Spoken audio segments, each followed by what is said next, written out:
Hello. Let's begin the third passage of uh, the topic an encounter of a special kind. The changed circumstances and the sudden unexpected attack from unknown quarters forced the langur to drop the baby from the sloping roof over the veranda. देखिए इधर चल रहा है okay क्या देखना है इसमें अभी इसको हमको समझना है the change circumstances what mean by circumstances का मीनिंग होता है हालात ओके हालात द चेंज्ड सर्कमस्टांसेस बदले हुए हालात पहले लंगूर नहीं था लंगूर अकेला था बच्चे को खाने की कोशिश कर रहा था अभी सब लोग जमा हो गए okay the changed circumstances change बहुत सारे हो सकते हैं वर्ड्स की वैरायटी इसमें अलग अलग हो सकती है जैसे कि यहाँ पर ये एडजेक्टिव का काम कर रहा है ओके यहाँ पर सर्कमस्टेंसेस बताने के लिए हालात क्या हैं ये बताने की इसमें ये बता रहा है कैसे हालात बदले हुए हालात changed circumstances and the and the sudden unexpected attack from unknown quarters forced the langur to drop the baby from the sloping roof over the veranda.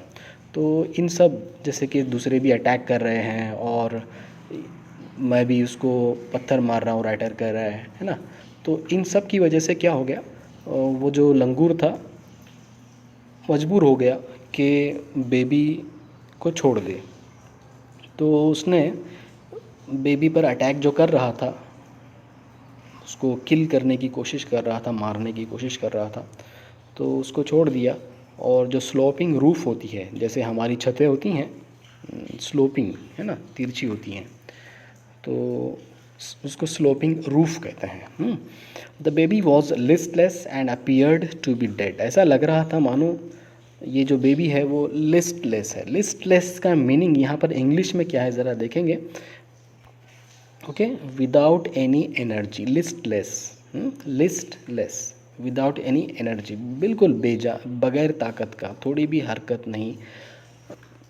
बेजान लग रहा था कम कुवत लग रहा था और ऐसा लग रहा था कि अपीयर्ड दिखना नज़र आना जाहिर होना ऐसा लग रहा था कि मर गया है as its body started to slide down जैसे जैसे इसकी बॉडी स्लाइड हो रही थी नीचे की तरफ फिसल रही थी the excitement of the pack of dogs grew manifold जो डॉग्स का एक्साइटमेंट था वो बहुत बढ़ गया बहुत कई गुना बढ़ गया at the prospect of a good kill and meal यानी उनको एक प्रॉस्पेक्ट नज़र आता प्रॉस्पेक्ट है ना मुस्तकबिल में उनका फ़ायदा अब अरे आने वाला फ़ायदा जो दिखाई देता है अभी जो बच्चा है बेबी है लंगूर का वो गिरने वाला और पकड़ के उसको हम खा जाएंगे और ये गुड किल एंड मील हो जाएगा एक अच्छा सा मारो और खाओ ऐसा वाला सिचुएशन हो जाएगा कीपिंग द डॉग्स अब सारे डॉग्स को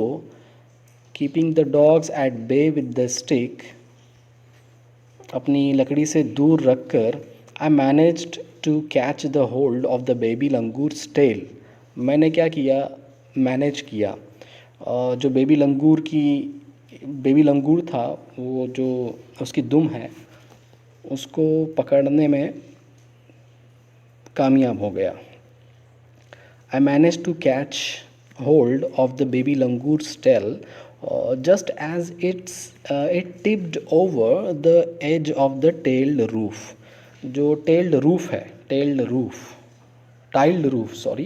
टाइल्ड रूफ है उसके किनारे पर जब उसकी दुम नज़र आई तो मैंने पकड़ लिया उसको अभी जैसे गिरने ही वाला था गिरने से पहले उसको पकड़ लिया the baby appeared inert baby जाहिर दिख रहा था कैसा दिख रहा था इनर्ट दिख रहा था एंड लाइफलेस एकदम लाइफलेस बेजान दिख रहा था it was indeed a male baby बिल्कुल बेशक ये इंडीड का मतलब क्या है बेशक ये एक मेल बेबी था क्यों कह रहा है ऐसा ये बेशक ये मेल बेबी था क्योंकि वो उस राइटर ने सोचा था कि उसको याद आई थी एक चीज़ कि जो ग्रुप्स होते हैं एनिमल क्लैंस होते हैं they don't allow any other baby और male to grow in their family. तो कौन करते हैं ऐसा? जो डोमिनेंट मेल होता है, यानी जो सबसे बड़ा उसमें मेल होता है, वो इस तरह से करता है। तो अभी वो इसलिए कह रहा है कि ये एक मेल बेबी ही था, उसने जो सोचा वो बिल्कुल सही निकला। तो देखिए इनर्ट का मतलब यहाँ पर हमको देखना है।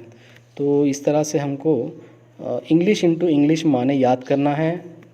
इससे हमारी इंग्लिश भी अच्छी होती है, और साथ ही जब आपको अपोजिट्स हैं, सिनोनिम्स हैं, हाँ, इनको जब आपको पेपर में पूछा जाएगा ये सारे क्वेश्चंस, तो आप आसानी से सॉल्व कर सकते हैं। अपने एग्ज़ाम्स में नहीं बल्कि दूसरे भी एग्ज़ाम्स में भी इस तरह के वोकैबलरी के टेस्ट होते हैं। इनर्ट, पावरलेस, मोशनलेस, इसका मतलब ऐसा होता है। पावरलेस यानी क्या? जिसमें पावर नहीं है। मोशन यानी जिसमें मोशन नहीं है, हरकत। ये लेस जो है, लेस, इससे क्या समझ में आता है कि उसमें ये चीज़ नहीं है। पावरलेस, पावर नहीं हो। मोशन, मोशनलेस, जिसमें मोशन नहीं है। ओके, तो एक साथ दो दो चीज़ें हम सीख रहे हैं, अच्छी बात है। तो the baby appeared inert and lifeless, it was indeed a male baby. Now proceed to the next passage, next paragraph. By this time, इस वक्त तक, my parents and sisters had come out on the veranda, okay, had come out on the veranda and were witnessing my rescue operation. वो veranda में आ गए और मेरा जो रेस्क्यू ऑपरेशन है वो देख रहे थे। Some of our neighbours had also gathered in the distance. कुछ नेबर्स भी थे, हमारे पड़ोसी भी, वो भी एक फासले पर खड़े रह के ये सब देख रहे थे। ओके, सम ऑफ आवर, कुछ, सम ऑफ आवर नेबर्स, कुछ हमारे नेबर्स। तो आगे का देख लो। I took the baby langur to our backyard and gently, okay, laid him on the floor inside the poultry coop। जो पोल्ट्री कूप होता है, मुर्गी का डरबा जो होता है, उसके अंदर उसको मैंने रख दिया। पोल्ट्री कूप यानी पिंजरा, केज ऑफ पोल्ट्री। पोल्ट्री अपनी मुर्गियाँ वगैरह, मुर्गियाँ का डरबा। अब देखिए आगे। His body was full of deep bite marks and scratches. उसकी बॉडी पूरे स्क्रैचेस से और डीप बाइट मार्क्स, कतरे हुए निशानात से भरी हुई थी, फुल ऑफ।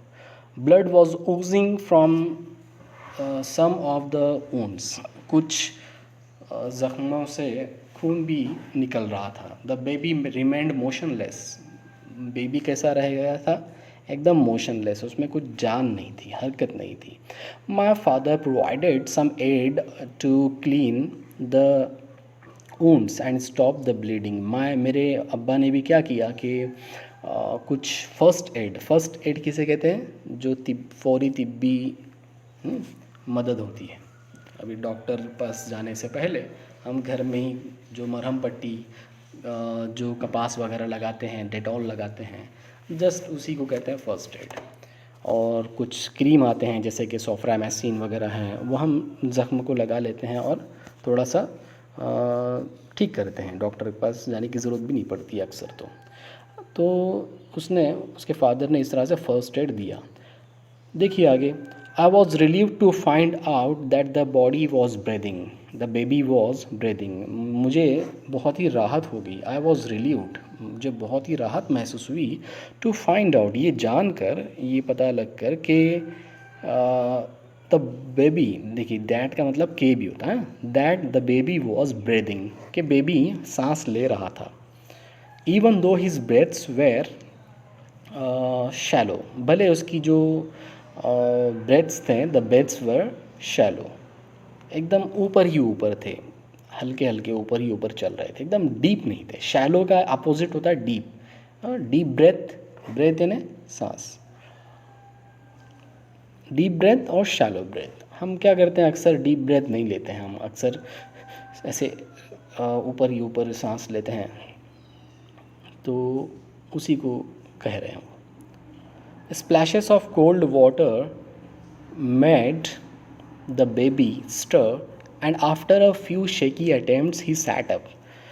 कुछ मतलब पानी छिड़का गया उसके बॉडी पर, उसके चेहरे पर, तो उससे बेबी क्या हो गया, स्टर हो गया। स्टर, स्टर मतलब क्या, देखते हैं यहाँ पर।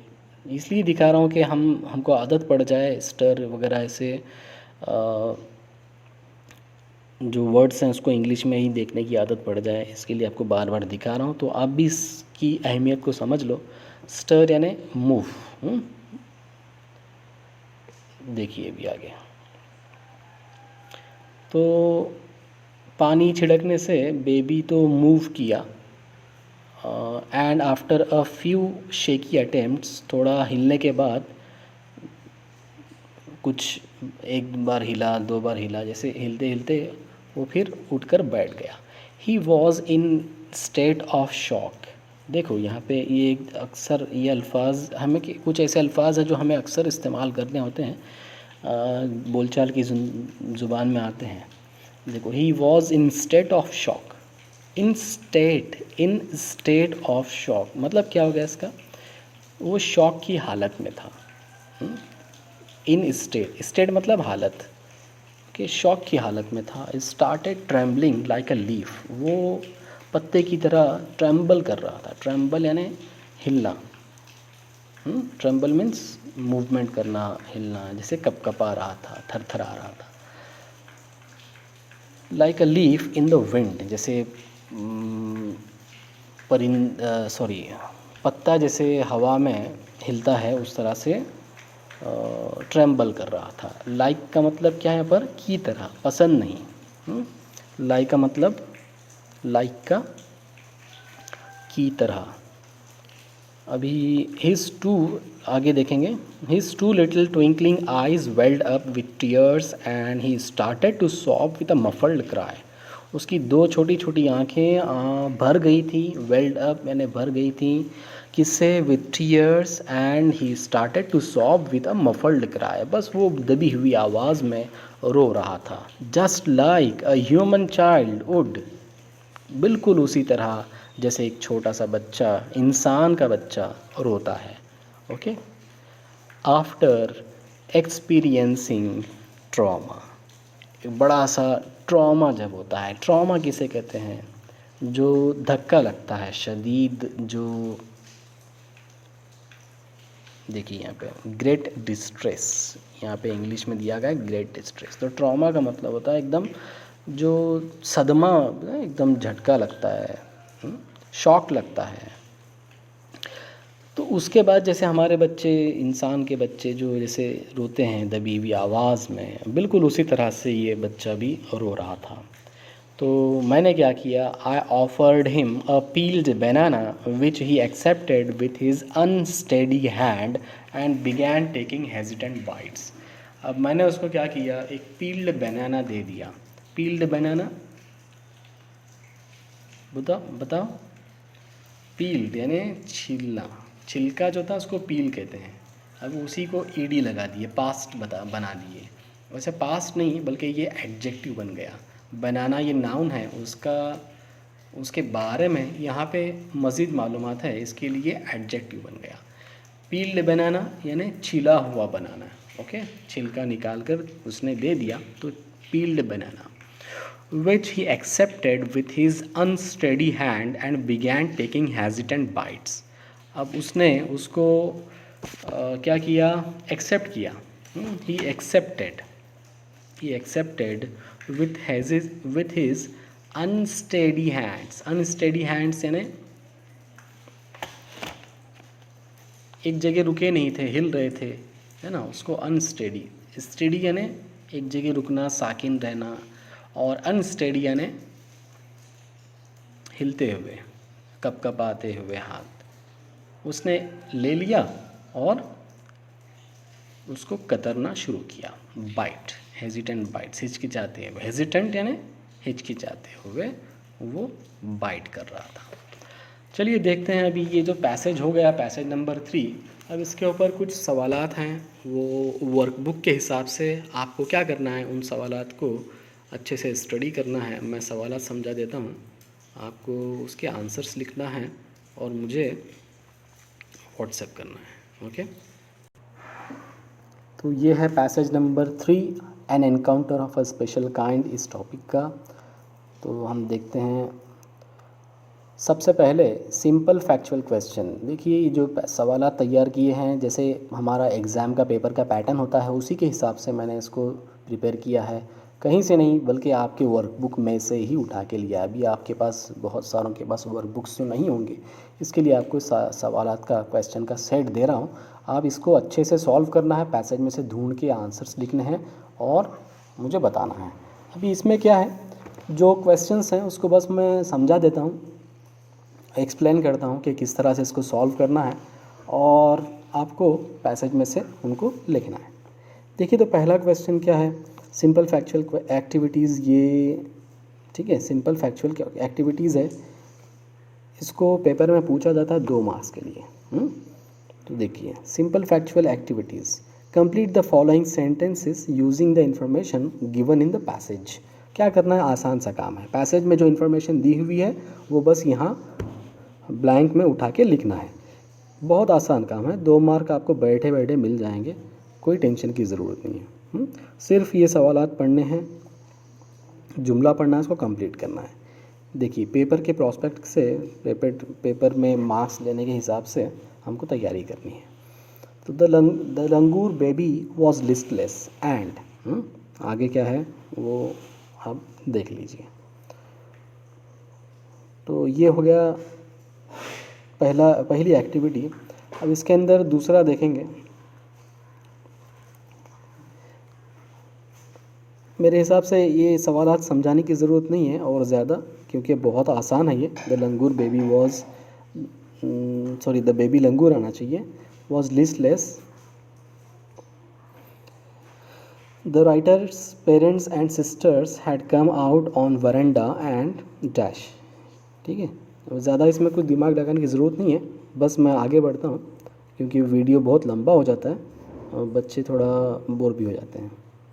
देखिए, सेकंड एक्टिविटी ये है कॉम्प्लेक्स फैक्चुअल एक्टिविटी। इस तरह का एक डायग्राम हमको अक्सर पेपर में देखने मिलता है, तो हमको कंप्लीट करना है इसको। Complete the following web and describe the condition of the wounded baby लंगूर।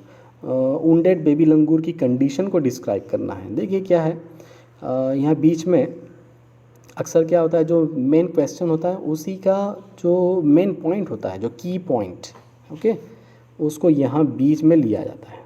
अक्सर आपके पेपर में इस तरह से सवाल आते हैं। तो the condition of wounded baby langur, baby लंगूर जो वुंडेड यानी ज़ख्मी, ओके, ज़ख्मी बेबी लंगूर का क्या कंडीशन था, उसकी क्या कंडीशन थी। इसको और जूम करता हूँ मैं, 1 मिनट। हाँ, इतना ही जूम हो रहा है। अगर दिख रहा है तो ठीक है, बताओ मुझे बाद में। अगर धुंधला दिख रहा है तो वो भी बताओ, क्लियर दिख रहा है तो बताओ। देखिए, the condition of wounded baby लंगूर जो वुंडेड बेबी लंगूर है, ज़ख्मी बेबी लंगूर का कंडीशन क्या है, तो पैसेज में से हमको ढूंढना है। और कंडीशन मतलब उसकी हालत, नंबर 1, नंबर 2, नंबर 3 और नंबर 4, अलग अलग हालत रहेंगे ना, जैसे कि लिस्टलेस था वगैरह, ये सब लिखना है। अगर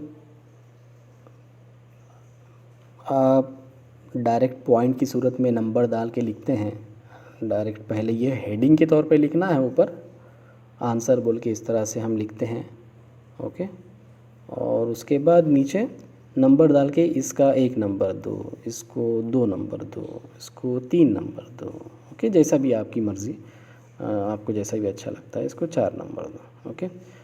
बस ब्लैंक है, तो नंबर 1 पर वो पहली कंडीशन लिखो, नंबर 2 पे दूसरी कंडीशन लिखो, नंबर 3 पे तीसरी कंडीशन लिखो, नंबर 4 पे चौथी कंडीशन लिखो, ओके।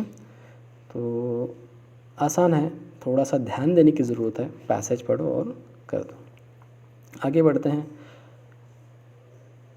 उसी का एक्टिविटी नंबर 2 का ही देखिए, ये एक ही सवाल एग्ज़ाम में पूछा जाता है, ये 2 मार्क्स का होता है। इतनी अगर आप एक्टिविटी करेंगे तो आपको 2 मार्क्स मिलते हैं, सही करेंगे तो। एग्ज़ाम्पल के तौर पे और एक हम ले रहे हैं इसका एग्ज़ाम्पल। इस तरह का भी सवाल एग्ज़ाम में पूछा जाता है, हमारी प्रैक्टिस होती है, अच्छी बात है। देखिए, complete the following with the information, complete the following यानी जो नीचे दिए गए हैं उसको इस इंफॉर्मेशन के साथ कंप्लीट करना है, इंफॉर्मेशन फ्रॉम द पैसेज।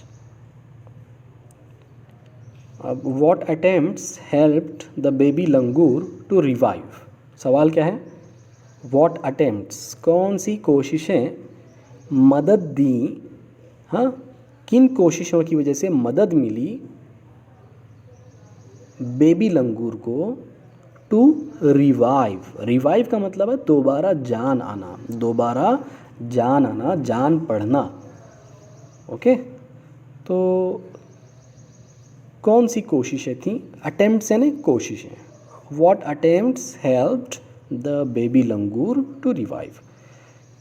तो अब राइटर ने क्या क्या कोशिशें की वो सब पॉइंट वाइज लिखना है हमको, जैसे कि पैसेज दिखा और उठा के लिखे, ऐसा नहीं करना है। पॉइंट वाइज, नंबर 1 कोशिश नंबर 1 2 3 4 तो लिखना है और व्हाट्सएप करना है। नेक्स्ट देखते हैं एक्टिविटी बेस्ड ऑन वोकैबलरी। अब क्या है ये, जो वोकैबलरी है, अल्फाज का ज़ख़ीरा है, उसके ऊपर बेस्ड ये एक्टिविटी है। Okay, find the present participle and past participles used as adjectives. Okay, यहाँ पे मैंने आंसर्स तो दिए हैं। अब प्रेजेंट पार्टिसिपल और पास्ट पार्टिसिपल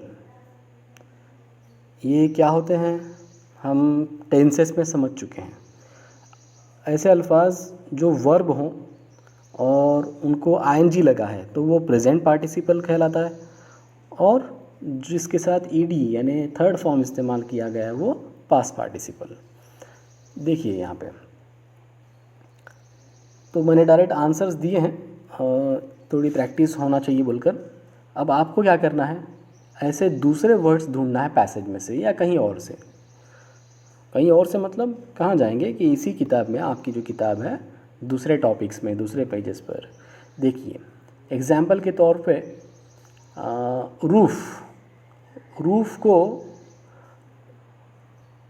बताने वाला, कैसी रूफ़, उसको बताने वाला लफ्ज़, उसके बारे में मज़ीद मालूमात देने वाला लफ्ज़ है स्लोपिंग। कैसी रूफ़ है, स्लोपिंग रूफ़। तो ये प्रेजेंट पार्टिसिपल भी है और एडजेक्टिव भी है। ओके, एडजेक्टिव क्यों है, वो एडजेक्टिव इसलिए है कि वो एक नाउन को डिस्क्राइब कर रहा है। एक नाउन है, कौन है वो नाउन, रूफ़ ये नाउन है, उसको डिस्क्राइब कर रहा है, उसको उसके बारे में मज़ीद मालूमात दे रहा है, इसके लिए वो क्या है, एडजेक्टिव। तो वैसे ही अब उसको प्रेजेंट पार्टिसिपल क्यों कह रहे हैं, क्योंकि वर्ब है और उसके साथ आईएनजी लगा हुआ है। अब देखिए यहाँ पे अगला ट्विंकलिंग आइज़, ठीक उसी तरह से जैसे यहाँ पे रूल है, बिल्कुल वही चीज़। आइज़ ये नाउन है, उसके बारे में मज़ीद मालूमात दे रही है कौन सी चीज़, ट्विंकलिंग ये लफ्ज़, चमकने वाले। तो यह है ट्विंकलिंग आइज़, एडजेक्टिव। ओके, क्योंकि हमको यहाँ पर दिया हुआ ही है, देखिए एडजेक्टिव्स, हमको एडजेक्टिव्स निकालने के हैं, तो हम एडजेक्टिव को अंडरलाइन कर रहे हैं। अब यह है पास्ट पार्टिसिपल यानी वर्ब भी है और उसके साथ ईडी भी लगा हुआ है। ओके, अभी यहाँ पर आप बोलेंगे यहाँ तो ईडी नहीं लगा हुआ है, नोन अननोन, तो इसको कैसे समझेंगे। तो कुछ ऐसे वर्ब्स होते हैं जिसके बाद ईडी लगता है और कुछ ऐसे वर्ब्स होते हैं जिनकी सूरतें अलग होती हैं। जैसे नो, नो ये वर्ब है, KNOW, नो ये वर्ब है। इसका पास्ट क्या है? न्यू। और इसका पास्ट पार्टिसिपल क्या है? नोन। ठीक है, नो, न्यू, नोन। समझ में आया? देखिए, तो ये है नोन से बना है अननोन। अब अननोन, अन लगाने से क्या हो गया? ये इसका अपोजिट हो गया। नोन जाना पहचाना, अननोन अजनबी, अनजान। ओके, तो इस तरह से यहाँ एडजेक्टिव्स हैं। अभी आपको ये करना है कि पैसेज में से, सबक अपने बुक्स में से और भी दूसरे वर्ड्स हमको निकालने हैं इस तरह से। ये हो गया पहला सवाल। चलिए बढ़ते हैं अगले सवाल की तरफ। देखिए यहाँ पे match the words in column A with their meanings in column B. Column A का बी से हमको मैच करना है। ओके, क्या मैच है इसके अंदर? अपोजिट्स हैं क्या, क्या हैं, वो हमको पहले समझना है। वो यहाँ सवाल में ही मिलेगा आपको। मैच द मीनिंग्स, इसमें ही आपको क्लियर कट आइडिया लेना है कि हमको करना क्या है। अपोजिट्स हैं क्या, मीनिंग्स हैं? हाँ, तो हमको मीनिंग्स यहाँ पता चल गया कि हमको मीनिंग ढूंढने हैं। तो अब देखिए अल्फाज हैं शेकी, वेल्ड अप, ट्रॉमा और मफल्ड। और यहाँ मीनिंग दिए हुए हैं जम्बल्ड ऑर्डर में। रोज़ दिखाई दे रहा है सबको? देखो ज़रा अच्छी, अगर आपको शायद ये ज़रा टाइपिंग छोटी हो गई है, अगर आपको दिख रहा है तो ठीक है, नहीं तो अच्छी क्वालिटी, इसको क्वालिटी बढ़ा के देखिए। अगर धुंधला दिख रहा है तो वीडियो की क्वालिटी बढ़ा कर देखिए। Rose to the surface, made the sound quieter, unsteady और ग्रेट डिस्ट्रेस। तो अभी मैंने समझा तो दिया है। आंसर्स थोड़ा सा कोशिश कीजिए कि आप खुद से कर लें इसके आंसर्स क्या हैं, और मुझे व्हाट्सएप कीजिए आंसर्स लिख के एक पेज पे। तब तक हम आगे बढ़ते हैं। अभी कुछ जो यहाँ पर आंसर्स है वो मैंने कर दिए हैं। एक्टिविटी 3, सॉरी इसी का क्वेश्चन नंबर 3 है। देखिए ये एक्टिविटी 3 जो वोकैबलरी एक्टिविटी है, इसी के 3 अलग अलग सवालात हमने लिए हैं। ये सवाल नंबर 1 है और अगले स्लाइड में सवाल नंबर 2 है। देखिए 1 मिनट, ये सवाल नंबर 2 है। यहाँ पे मीनिंग हमको मैच करना है। और यहाँ पे सवाल नंबर 3 है, यहाँ अपोजिट्स हैं और जिसको हम क्या कहते हैं, एंटोनिम्स भी कहते हैं। क्या सवाल आते हैं अभी इसके अंदर? स्टेडी का अपोजिट है अनस्टेडी, अन लगाने से अपोजिट हो गया unsteady. Known unknown, expected unexpected, firm shaky.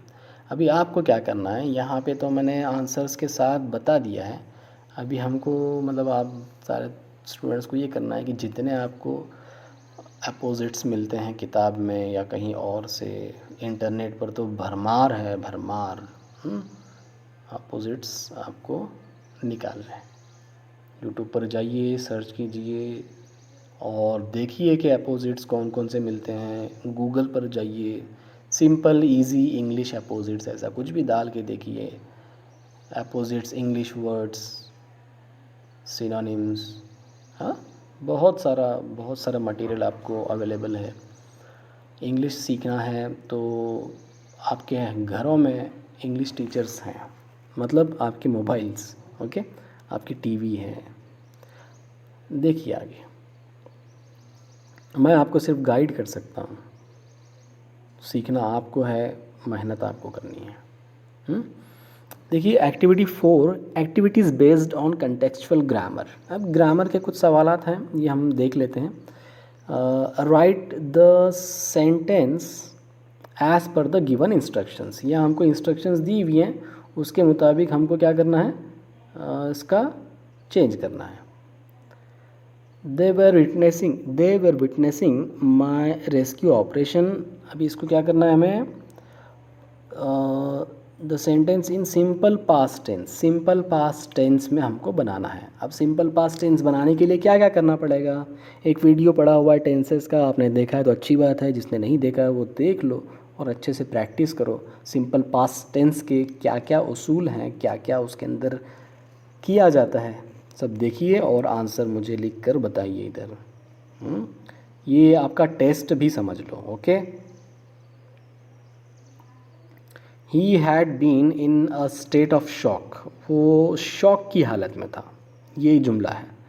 तो इसको भी हमें ग्रामर में चेंज करना है। Read at the sentence in past perfect tense. यहाँ पे सिंपल पास्ट टेंस था और यहाँ पे पास्ट परफेक्ट टेंस था। आपको एक और भी काम करना है, जो टेंस है उसका नंबर भी आपको बताना है। टेंस के हम सीरियली नंबर देते हैं दिए हुए उसके वीडियो में, टेंस वाले वीडियो में। तो 1 से 12 तक के वीडियोज़ हैं, tense number 1 2 3 4 serially step by step लिया हुआ है। तो वो वीडियो मतलब वो टेंस किस नंबर पे, ये जो टेंस है ये किस नंबर पे है और ये जो टेंस है वो किस नंबर पे आपको बताना है, उसका नंबर भी आपको साथ में लिखना है। अभी देखिए आगे बढ़ते हैं। डू एस डायरेक्टेड यानी ग्रामर का ही दूसरा सवाल है। एग्ज़ाम में 1 मार्क के लिए एक सवाल आता है, तो हम प्रैक्टिस के लिए बोलकर एक और सवाल यहाँ ले रहे हैं। अब देखिए, माई parents and sisters had come out on the verandah. ये सवाल है, ये जुमला है, इसको ऐड क्वेश्चन टैग करना है। हमने क्वेश्चन टैग तो सीखा हुआ है, अभी उसको थोड़ा सा इम्प्लीमेंट करना है यहाँ पे। तो किस तरह से होता है ज़रा देखेंगे। इसमें क्वेश्चन टैग कैसे हम अटैच करेंगे, देखिए। क्वेश्चन टैग का थोड़ा सा अलग सा टॉपिक है वो। यहाँ थोड़ा सा डायरेक्ट उसका आंसर समझ लेते हैं हम किस तरह से आंसर करें। बाकी दूसरा वीडियो हम बनाएंगे, ग्रामर के एक एक वीडियो एक एक टॉपिक कवर करेंगे और उसमें क्वेश्चन टैग का भी कवर हो जाएगा। तब तक के लिए देखते हैं, मतलब थोड़ा सा रिवाइज भी हो जाएगा, 9th में आपने सीखा भी है, थोड़ा याद भी आ जाएगा। माई पेरेंट्स एंड सिस्टर्स हैड कम। देखिए इसके अंदर जो हेल्पिंग वर्ब है वो लेना है और क्वेश्चन टैग बनाते वक्त ये पूरा जुमला, ये पूरा सेंटेंस जैसे का वैसा आंसर में लिखना है यहाँ पर। ओके, यहाँ पर पूरा जैसे का वैसा ये पूरा लिखना है। उसके बाद कॉमा देना है। कॉमा देने के बाद क्या है, जो हेल्पिंग वर्ब होता है, अभी हेल्पिंग वर्ब क्या है, अब वो हमको पहचानने आना चाहिए। यहाँ पर हेल्पिंग वर्ब है हैड, वर्ब के साथ जो आता है वो हेल्पिंग वर्ब है। तो हैड यहाँ पर हमको लिखना है इस तरह से, हैड के साथ शॉर्ट में नॉट लगाना है। Okay, hadn't. अब हैडंट लगाने के बाद जो सब्जेक्ट है इस जुमले का, जिसके बारे में बात हो रही है, कौन है, माई पेरेंट्स एंड सिस्टर्स। इनका हमको क्या लेना है, प्रोनाउन लेना है। जैसे I, we, you, he, she, it, they, ये प्रोनाउंस हैं। तो यहाँ पे जमा है, बहुत सारे मतलब एक से ज़्यादा लोग हैं, तो उसके लिए आप क्या लेंगे, ही, शी, क्या लेंगे आप, शी, क्या लेंगे, हम लेंगे दे। ठीक है, दे क्यों लेंगे, क्योंकि ही और शी की जमा है। एक रहता तो ही या शी मर्द या औरत के हिसाब से हम लेते, लेकिन यहाँ पे क्या है, दोनों हैं, एक से ज़्यादा मेंबर्स हैं, तो हम यहाँ पे लेंगे दे और आखिर में लगाएंगे एक क्वेश्चन मार्क। ठीक है, हैड एंड दे के बाद क्वेश्चन मार्क लगा दो। ओके, तो इस तरह से ये हो गया हमारा क्वेश्चन टैग। पूरा जुमला लिखना है और आखिर में कॉमा देकर हेड एंड दे लिखना है और क्वेश्चन मार्क लगाना है। ये आपका हो गया। आप वापस एक बार रिवाइज करके आप समझ सकते हैं कि किस तरह से मैंने एक्सप्लेन किया है। He took the baby langur to our backyard. क्या करना है इसमें हमको? Frame a WH question. हमको एक WH क्वेश्चन बनाना है, एक सवाल बनाना है। WH यानी क्या? जिसमें जिस सवाल की शुरुआत वॉट, वेयर, है ना, ऐसे अल्फाज से होती है जो WH से शुरू होते हैं। अब ऐसा क्यों कहा गया है कि क्वेश्चन WH हो? तो आप जानते हैं कि क्वेश्चंस दो टाइप के होते हैं। कैसे दो टाइप के? ऐसे सवालात जिसका जवाब हम सिर्फ यस या नो में दे सकते हैं। कैसे सवालात? ऐसे सवालात जिनका आंसर हम सिर्फ यस और नो में दे सकते हैं, और कुछ ऐसे सवालात होते हैं जिसका जवाब हाँ या दे ना में दे नहीं सकते। जैसे तुम्हारा नाम क्या है? क्या जवाब देंगे आप इसका? What is your name? क्या बोलेंगे आप? यस बोलेंगे या नो बोलेंगे? आप तो अपना नाम बोलेंगे पूरा, सही है ना? तो दो टाइप के सवालात होते हैं। तो WH क्वेश्चन बनाने का एक आसान तरीका है। और क्या है वो आसान तरीका? पहले WH वर्ड लिख दो। वो किस हिसाब से लिखेंगे? वो इस तरह लिखेंगे कि ये जो अंडरलाइन हिस्सा है वो जवाब में आना चाहिए। अब कैसे आएगा जवाब में, वो देखते हैं। Frame a WH question to get the underline word as an answer. ये सवाल है, एज एन आंसर। देखिए यहाँ पे अब हमको पहले ये समझना होगा कि ये जो हिस्सा है, अंडरलाइन हिस्सा, वो जवाब में आना, सवाल में आना चाहिए, ठीक है, या सवाल का जवाब होना चाहिए। मतलब क्या होगा इसका? ये हिस्सा सवाल में न आए, सिंपल सी बात। अब ये सवाल में नहीं आना चाहिए मतलब, देखिए एक आसान सा सवाल बताता हूँ। जैसे कि आपकी स्कूल का नाम AKM है, अंजुमन खुद्दामुल मुस्लिमीन है। अब अंडरलाइन मतलब स्कूल का नाम नहीं आना चाहिए और सवाल बनना चाहिए। यानी सवाल ऐसा बनाओ कि जिसके जवाब में आपके स्कूल का नाम आए। तो क्या बनाएंगे सवाल? सिंपल सा है, आपकी स्कूल का नाम क्या है ना? तो सवाल का लफ्ज़ क्या आया? बीच में कौन सा आया? क्या। इसको हमने ऐड किया व्हाट।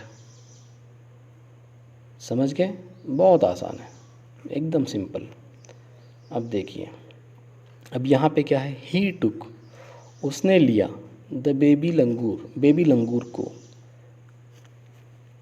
लेकर गया। कहाँ लेकर गया? क्या आएगा आंसर में?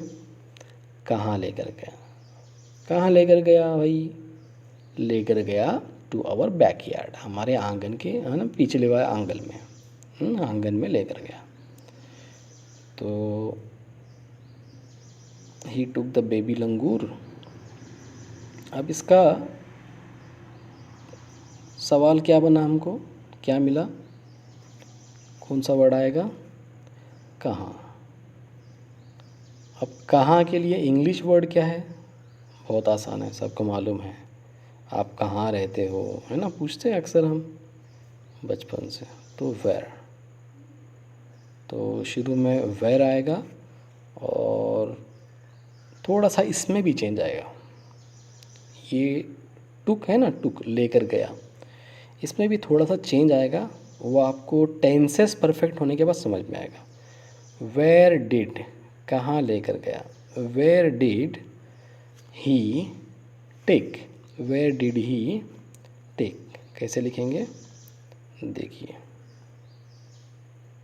वेयर डिड ही टेक किसको?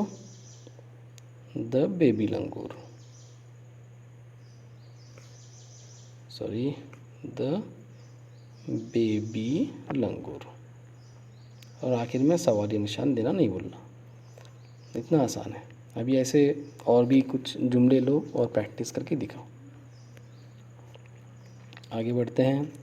पर्सनल रिस्पॉन्स क्वेश्चन, ये बहुत ही असल है, इसमें ध्यान देने की ज़रूरत है थोड़ा सा। अगर आप अच्छे से लिखते हैं तो बहुत आसानी से आपको इसमें 2 में के 2 मार्क्स मिल जाते हैं। बहुत आसान काम है, थोड़ा सा ध्यान देने की ज़रूरत है। सवाल समझ में आया, जुमले बनाने आए, बस आपको 2 मार्क्स मिल गए। Have you ever saved a puppy और डॉग और any other animal from naughty children who were throwing stones at him? क्या कभी आपने किसी पपी को या किसी कुत्ते को उन लड़कों से बचाया जो शरीर हैं और उनकी तरफ पत्थर वगैरह फेंक रहे हैं? ठीक है, तो अब आपने बचाया नहीं भी होगा तो थोड़ा सा एक अज्यूम कर लेते हैं, थोड़ा सा कंसीडर ऐसा समझ लेते हैं कि आपने बचाया है। तो जवाब हमको लिखना है, हमको मार्क्स लेने से मतलब है। बचाया या नहीं बचाया वो बात की बात है। यस बोलकर शुरू करेंगे, यस आई सेव्ड या yes I said, helped, yes I did, इस तरह से आप शुरू कर सकते हैं। उसके बाद क्या करना है, आपको अगला सवाल देखना है। राइट अबाउट योर एक्सपीरियंस, आपका एक्सपीरियंस, आपका तजर्बा कैसा रहा वो आपको बताना है। ठीक है, तो एक पैराग्राफ 4-5 लाइन के अंदर हमको लिखना है और दिखाना है। तो ये हो गया हमारा पैसेज, एक्सप्लेनेशन के साथ पैसेज। वीडियो को ध्यान से देखो और आंसर्स मुझे लिखकर व्हाट्सएप करो। स्लाइड ख़त्म हो गई है और हमारा वीडियो भी हम स्टॉप कर रहे हैं।